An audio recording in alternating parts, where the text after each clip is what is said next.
Bonjour à tous, c'est Céline. Aujourd'hui, avec ma fille, on avait envie d'aborder un sujet à la fois complexe, intime et profondément personnel. Le rapport au corps. Son corps, mon corps, nos corps. Bienvenue dans ce nouvel épisode Entre nous. Tout d'abord, je voulais te demander comment tu as vécu. Le sujet de notre podcast, c'est le rapport au corps. Moi, j'ai toujours travaillé sur mon corps puisque j'étais danseuse. Et quand je t'ai vue, j'étais enceinte. J'ai accouché au mois d'août et j'ai dansé jusqu'au mois de juillet. Donc, comment toi, tu as vécu ta petite enfance en ayant une maman qui fait quand même un métier un peu à part, qui danse ou qui est prof de danse? J'avais les deux casquettes. Alors, à vrai dire, je l'ai vécu tout à fait simplement. Donc, ma réponse va être assez courte parce que pour moi, c'était un métier banal dans un prisme d'enfant quand t'as pas vraiment d'autres références. C'est un métier comme un autre, un métier passion. Donc, tu dansais parce que tu avais décidé de vivre ton rêve et moi, petite fille, je me disais qu'un jour, je vivrais le mien aussi.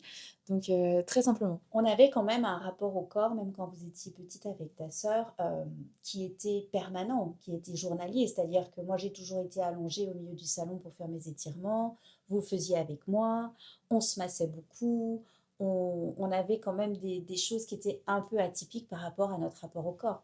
Ouais, je pense que c'est vrai. Tu t'en Mais rendais pas compte? bah ouais, c'est ça. Je sais juste que du coup, j'ai un rapport au sol particulier, plus que le rapport au corps. Mais J'étais contre les canapés, tu te ouais, souviens? ouais, bien sûr. Et du coup, moi, instinctivement, j'ai tendance parfois à m'asseoir sur un tapis autour d'une table basse plus que sur le canapé. Et par mimétisme, certainement. Mais donc, le fait que tu t'entraînes quotidiennement comme ça a plutôt créé ça chez moi, un rapport au sol.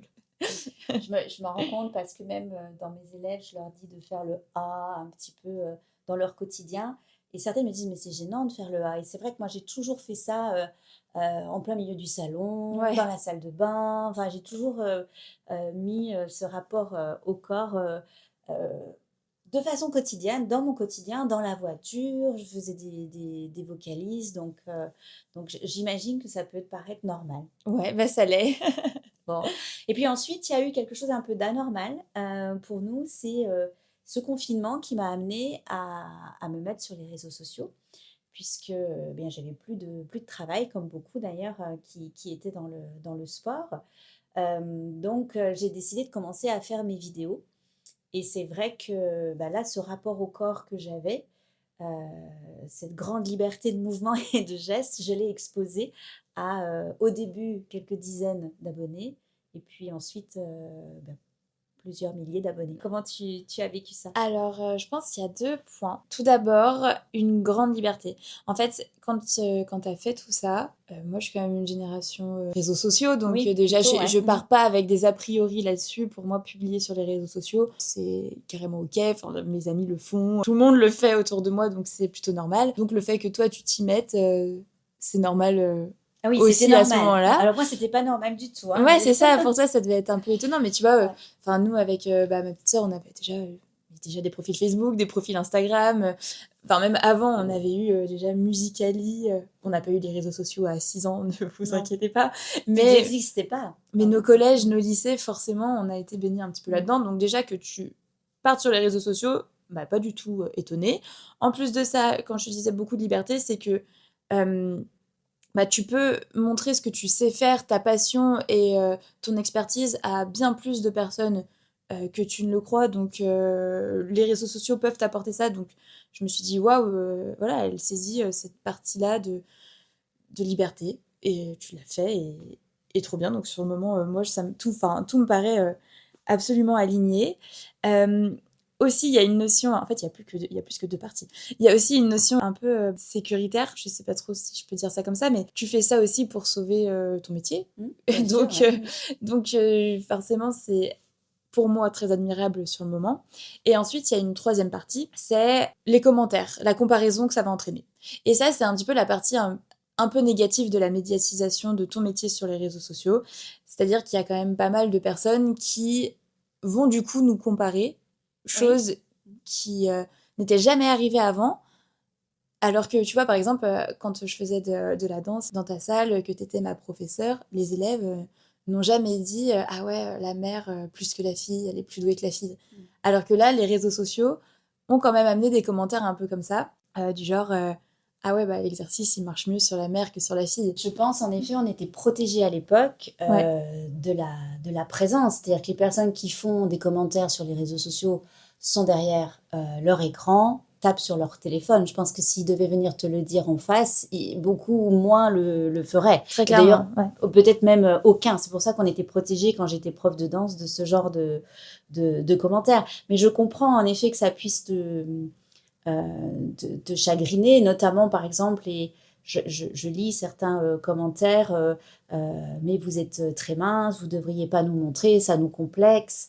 Donc, c'est sûr Voilà, que pour toi, ça peut être aussi un élément de comparaison qui n'a pas lieu d'ailleurs, clairement, ouais. mais peut-être tu as Et, pu sentir comme ça. et surtout, ta présence sur les réseaux sociaux a quand même impliqué d'effacer un petit peu le filtre qu'il y avait dans la vraie vie.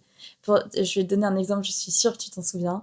On rentre chez nous à Lyon à l'époque, toutes les deux, on rentre de course. Et là, une voisine, te voit, enfin nous voit arriver, et là, elle te regarde, elle fait « Waouh, mais quel corps !» On est en doudoune, en jean, avec des bottes montantes, parce qu'il fait froid, on est en plein hiver. Moi, je suis à côté, et je me dis oh, oh, tu vois, mais c'est faux. En plus, c'est faux, elle le voit pas ton corps. Et puis moi, je suis à côté, je me dis quand même, bah sympa. Sympa, Tu je vois, suis quand même la plus je jeune. suis la plus jeune, ouais, c'est ça. Non, et puis même, peu importe en vrai l'âge que t'as, juste, ça se dit pas, il y a quelqu'un d'autre à côté.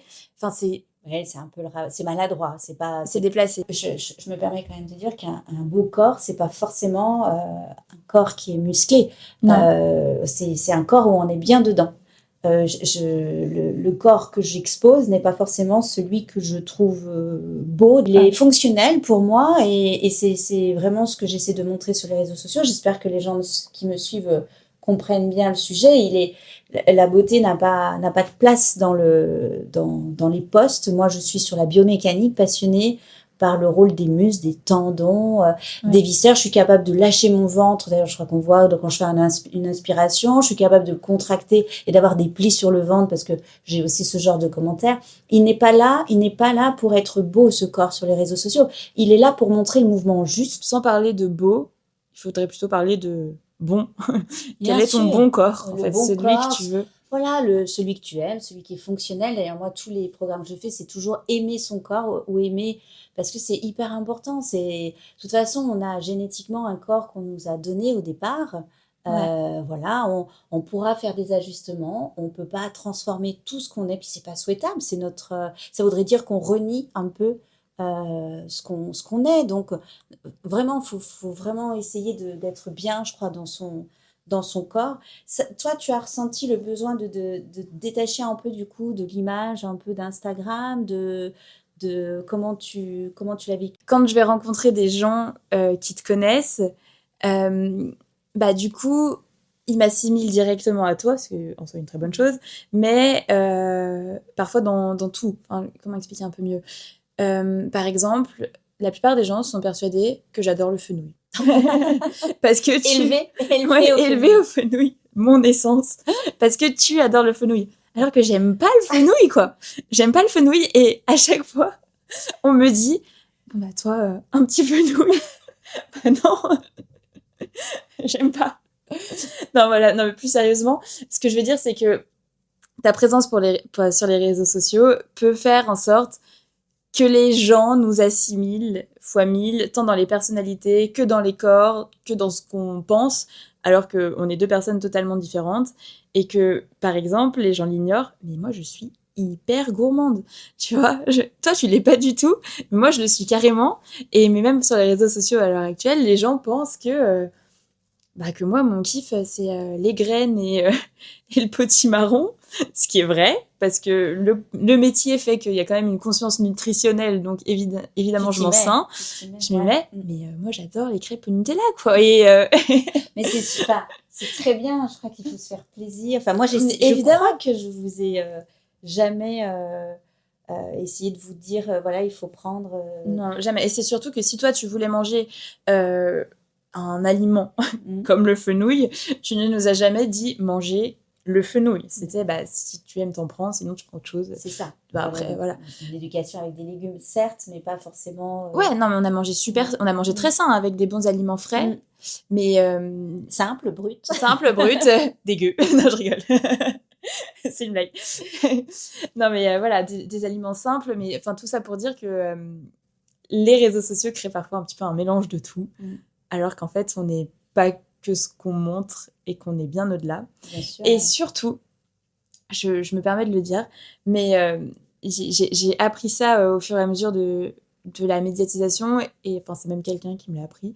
Et moi, ça m'a beaucoup servi. C'est qu'il ne faut jamais confondre être et corps, être et avoir, être et faire. C'est-à-dire que on n'est pas notre corps, on n'est pas ce qu'on a, on n'est pas ce qu'on fait, on est bien plus que ça. Et donc, par rapport ce qu'on disait par rapport à ton corps, à mon corps, aux réseaux sociaux, en fait, pour moi, c'est qu'une partie infime de ma vie, mais c'est pas la totale, quoi. Enfin, il y a bien plus de choses au-delà. Oui, et puis en plus, je pense à toutes ces adolescentes qui pourraient être un peu omnibilées pour ressembler à une personne qu'ils admirent sur les réseaux sociaux. Il faut faire attention parce qu'il y a beaucoup de corps qui sont transformés sur les réseaux sociaux. On peut retoucher beaucoup de choses. Alors moi, c'est pas mon cas, je laisse comme ça. Mais je pense qu'il faut quand même faire attention à... Ça n'est pas la réalité. Les réseaux sociaux ne sont souvent pas la réalité. Donc, et puis, encore une fois, je pense que moi, quand on me pose des questions sur ton corps, à toi, en fait, je suis un petit peu en mode, mais moi, ma maman, son corps, je m'en fiche un peu, quoi. C'est super que ça aide des gens, que tu sois pro là-dedans. J'adore le métier. Enfin, tout ce qu'il y a autour, c'est super. Mais si les gens savaient ce que moi, ma mère m'a apporté par rapport au petit up, tu vois ce que je veux dire? C'est pas pour minimiser, mais dans la place d'un enfant, bien sûr, c'est tellement plus. Voilà. Le corps n'est pas du tout le centre, enfin la beauté. Notre corps est le centre parce qu'on se lève et on s'endort avec, mais par contre, c'est son esthétisme qu'il faut pas aller chercher. C'est pas ça, c'est pas l'esthétisme qu'il faut aller chercher. Puis surtout, faut pas que il faut vraiment pas essayer de copier une image, d'essayer de ressembler à quelqu'un. Notamment sur les réseaux sociaux. Faire du sport, être bien dans son corps, oui. Vouloir absolument mincir ou pour ressembler à quelqu'un, je pense que c'est vraiment pas... c'est pas l'idéal, c'est pas souhaitable. Et donc, ça me permet de te poser une question à mon tour. Est-ce que toi, tu veux ou tu as voulu nous protéger un petit peu des réseaux sociaux, de ces nouveaux regards, cette multiplication de regards? Alors, je sais pas si j'ai voulu vous protéger parce que j'en prends conscience petit à petit chaque jour. Moi, c'est pas quelque chose. Je suis pas née avec les réseaux sociaux. Je suis arrivée sur les réseaux sociaux il y a 5 ans. J'en ai de plus en plus conscience. Plus la communauté grandit, évidemment, plus il y a de regards tournés sur nous, sur moi. Donc, alors là, c'est vrai que moi, je t'expose en plus avec moi sur certaines vidéos. Donc, c'est vrai que c'est surtout là où j'essaye de vous protéger. Je pense que la meilleure protection, c'est ce qu'on donne depuis l'enfance. C'est-à-dire qu'on ne le fait pas à l'âge adulte, mais depuis l'enfance, il faut essayer vraiment d'emmener un regard neutre au niveau du corps. Garder cette liberté dans le corps, je pense, garder les enfants assez libres dans le corps, s'exprimer, enfin, tu vois, d'essayer d'avoir une gestuelle fluide, sans contrainte, parce que le rapport au corps, on pourra en parler, mais c'est aussi bailler en mettant notre main devant, le regard des autres, il faut bien le mettre à sa place. C'est pas, ça nous régit pas, ça fait pas notre monde. Donc depuis l'enfance, moi j'aime bien, j'ai essayé de vous intégrer un rapport au corps assez libre. La liberté pour moi, c'est vraiment quelque chose de très très important au niveau du corps. Personne a le droit de juger votre corps. Et j'ai essayé de vous emmener un outil de non-comparaison par rapport au corps des autres. C'est-à-dire qu'on n'est pas obligé de regarder l'autre en se comparant, parce qu'il faut être bien, bien, bien dans son corps. Et ensuite, par rapport aux réseaux sociaux, c'est vrai que j'ai tendance à ne pas répondre quand on critique mon corps ou quand on dit des choses dessus. Souvent, je ne dis rien. Par contre, c'est un peu différent si vous êtes sur les vidéos. Oui, j'ai vu que j'aime pas trop. Tu dégaines pas mal. J'aime pas trop. Je remets vite les choses en place. Je trouve qu'il y a des choses qui se disent pas. Je trouve nous, quand même, les femmes de 50 ans, enfin même plus de 50 ans pour moi maintenant, on se doit de protéger notre jeunesse. Voilà, quand une femme de 50 ans dit un truc pas sympa à une jeune femme de 20 ou 25 ans, ça me dérange un petit peu. Même si, enfin, je parle pas forcément de toi, mais parfois certaines influenceuses qui sont critiquées, je trouve que on doit dire les choses toujours dans une éducation quand on est plus âgé. On est là pour éduquer, pas pour blesser. Puis même plus largement, sans parler du corps directement, parfois sur les réseaux sociaux, on nous dit, on dirait des sœurs. Ah oui, non, mais ça, je déteste. Ah Ah, ça, ouais. j'aime pas du tout. Alors Je vois pas en quoi je pourrais être flattée de ça. C'est tellement beau d'être une maman. Bah, tu sais pas encore, toi, mais tu non. verras. Je veux dire, c'est Ouais. tellement chouette d'être une maman. Moi, j'ai surtout pas envie, même, j'ai pas envie de faire jeune. J'ai pas envie de revivre mes 20 ans. Je suis très bien là. La vie, c'est vraiment un chemin. Donc, chaque pas est une construction. Donc, on n'a pas, moi, j'ai pas envie qu'on me fasse marcher à reculons. Même au niveau de mon visage, même au niveau des rides, même au niveau... c'est vraiment, on va en avant. Et alors, me dire que je suis ta sœur, ça voudrait dire enlever toutes ces années où je me suis levée pour toi. Ouais, attends, et puis moi, c'est m'en rajouter pas mal aussi. Oui, aussi. Ouais. Bon, je crois qu'on peut être beau et bien dans sa peau très longtemps. On a plein de femmes âgées qui nous le montrent sans cesse. Donc, je crois que la beauté est pas liée à l'âge. Bon, finalement, tu dirais que tu as un rapport à ton corps comment alors? Parce que c'est le sujet de notre podcast. Eh Quel est ton bien, rapport au corps? je pense que j'ai un rapport au corps évolutif. Mais c'est vrai, je pense que j'ai pas le même rapport aujourd'hui que j'avais hier et que j'aurai demain. Sûrement. Je crois avoir plutôt un bon rapport. Après, qu'est-ce que c'est qu'un bon rapport? Encore faudrait-il le définir. Mais C'est plutôt ton ami. c'est plutôt mon pote. Ouais, On s'entend plutôt, bien. Et si tu devais définir ton corps en un mot? Je dirais qu'il est endurant. C'est bien. Et Déjà, à 25 ans, il est endurant, donc c'est chouette. ouais, je trouve, je suis pas fatiguée facilement. Enfin, corporellement, je veux dire. Voilà, je cours bien, je fais du pilates, il tire bien, quoi. C'est bien. Je peux monter des étages sans être fatiguée. Tu sens performant. Voilà, performant plus qu'endurant, Ouais. exactement. C'est ce que je cherche dans le travail du corps, c'est que je veux pas, en fait, ne pas réussir à faire quelque chose ou être limitée parce que je l'ai pas travaillé. Donc là, je le sens performant parce que je peux me déplacer pendant longtemps, marcher pendant longtemps sans avoir mal nulle part, ni au dos, ni où que ce soit d'autre. Je peux monter des étages sans être suressoufflée ou être au bout de ma vie. Enfin voilà, je sens que je suis hyper mobile. Je suis hyper mobile, je suis quand même assez souple. En fait, j'ai pas de douleur. Tu l'aimes bien.